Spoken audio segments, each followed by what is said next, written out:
moment you roll tape until the moment you send your project off for distribution, modern multimedia production involves a lot of storage.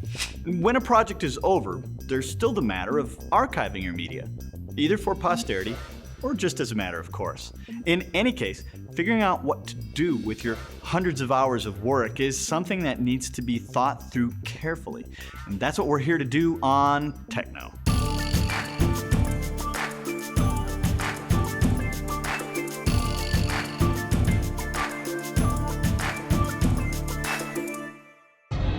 Traditionally, video production has involved magnetic tape. Since tape is relatively inexpensive, the original field master tapes are always a part of the archive and are never reused or recorded over.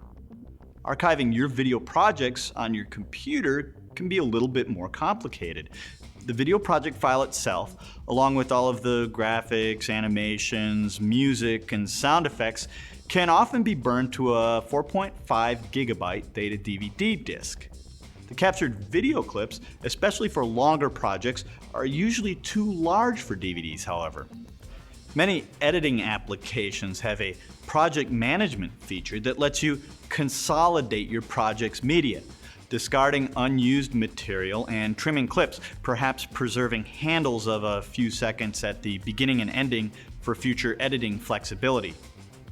Short projects, such as 15 and 30-second commercial spots, can often be completely backed up to DVD data discs. And since you can get DVD data discs for as low as 3 cents a gigabyte, this is a very cost-effective solution. Once projects exceed the size of a single disc, backing up to DVD becomes more inconvenient and time-consuming than it's worth.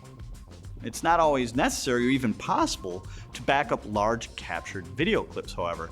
With proper tape logging, timecode, and the batch capture utilities found in all professional editing applications, you can recreate and restore a project directly from the field masters. Besides backing up all of your project's source material, you'll also probably want to render out a final edit master, which you can also archive back to tape. For the DV25 format, $3 for a 1-hour tape means that mini DV tapes cost about 23 cents a gigabyte, which is fairly inexpensive as an archive format. Beyond the DV25 format, archiving projects from any tape source is basically the same, whether you're talking about HDV, DVC Pro, Digibeta, or whatever. But what if you aren't shooting tape?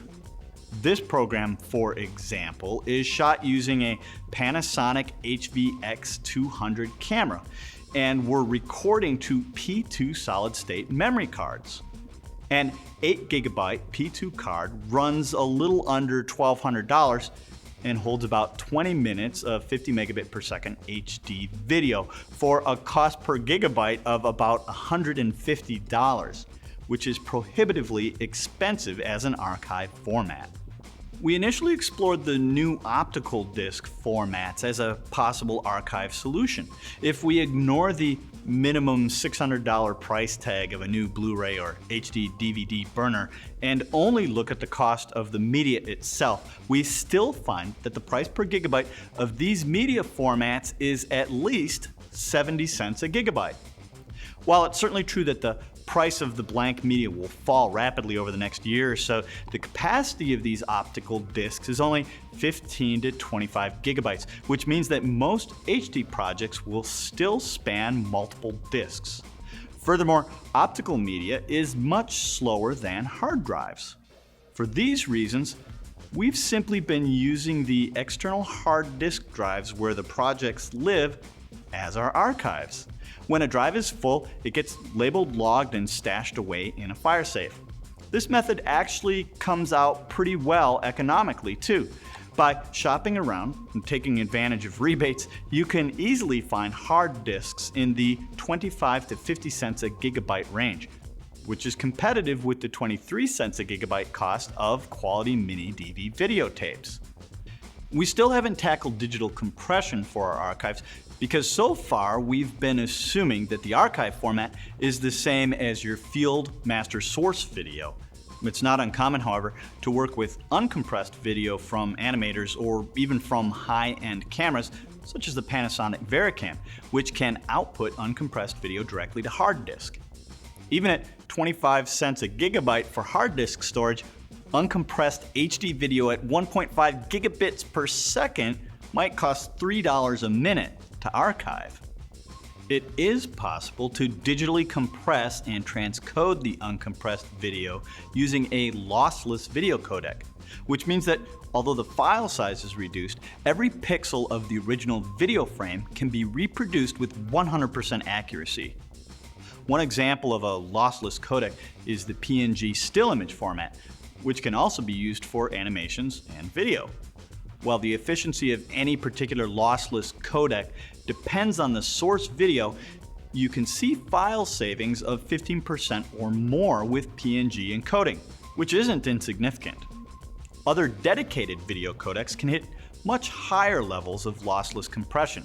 For example, the Sheer video codecs can reduce the file size by as much as 50% with pixel-perfect lossless compression.